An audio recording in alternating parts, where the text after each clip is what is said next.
Assalamualaikum warahmatullahi wabarakatuh. Perkenalkan, nama saya Karlina. Di sini saya akan menjawab pertanyaan dari video kelima. Di sini terdapat dua pertanyaan. Yang pertama adalah apa yang dimaksud dengan bermain sambil belajar, dan yang kedua adalah jelaskan mengenai metode Bimba. Baik, di sini saya akan menjawab pertanyaan yang pertama dulu. Apa yang dimaksud dengan bermain sambil belajar? Bermain sambil belajar adalah kegiatan yang dilakukan sepenuhnya bermain. Kenapa bermain sambil belajar perlu dilakukan? Karena hak anak sepenuhnya adalah bermain.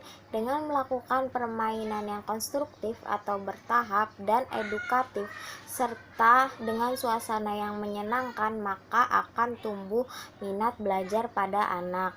Siapa yang berhak melakukan kegiatan bermain sambil belajar? Yang berhak melakukan kegiatan bermain sambil belajar adalah anak-anak atau peserta didik, di mana kegiatan bermain sambil belajar bisa dilakukan.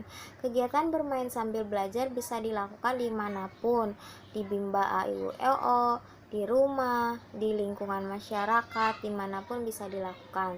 Kapan kegiatan bermain sambil belajar bisa dilakukan? Kegiatan bermain sambil belajar bisa dilakukan kapanpun, setiap saat, ketika anak mau dan ketika anak mampu. Bagaimana cara melakukan kegiatan bermain sambil belajar? Yang pertama, pastikan suasana belajar aman dan nyaman bagi anak. Yang kedua, anak bermain hal-hal yang berhubungan dengan pengembangan minat belajar. Yang ketiga, anak bermain dengan hal-hal yang berhubungan dengan pengembangan minat baca. Dan yang terakhir, jangan lupa evaluasi. Tujuan utama, apakah anak sudah senang bermain sambil belajar selama proses membimbakan berlangsung atau belum. Jadi di evaluasi tersebut dilihat ekspresi wajahnya, apakah ia sudah senang. Jika ia sudah senang, maka kita sudah berhasil membimbakan anak tersebut. Baik, di sini saya akan melanjutkan menjawab pertanyaan yang kedua tentang metode Bimba. Apa saja metode Bimba? Metode Bimba terdapat 3, yaitu fun learning, small step system, dan individual system.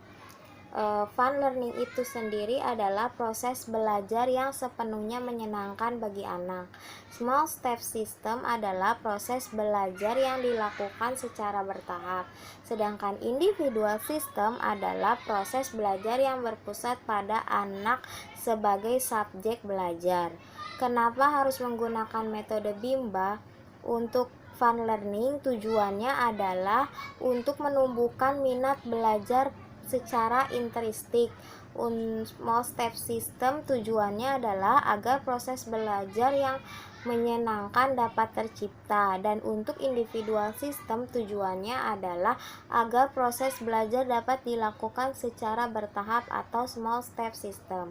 Siapa yang wajib menerapkan metode Bimba? Yang wajib menerapkan metode Bimba adalah motivator dan kepala unit. Kapan metode Bimba bisa digunakan? Metode Bimba bisa digunakan setiap saat. Bagaimana cara menerapkan metode Bimba? Pada metode Bimba Fun Learning, cara menerapkannya adalah agar dapat fun learning, maka wajib menerapkan small step system dan individual system.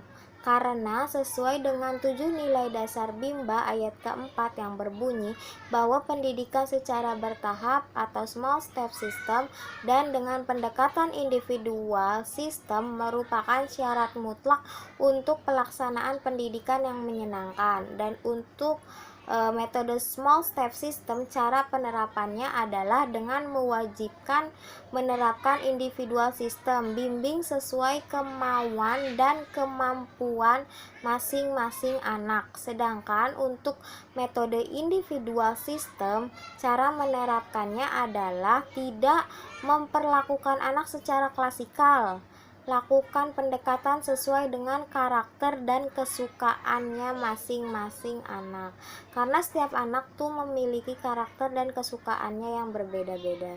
Jadi lakukan pendekatan dengan mempelajari karakter setiap anak. Sekian yang dapat saya sampaikan untuk tugas video kelima, kurang lebihnya mohon maaf. Wassalamualaikum warahmatullahi wabarakatuh.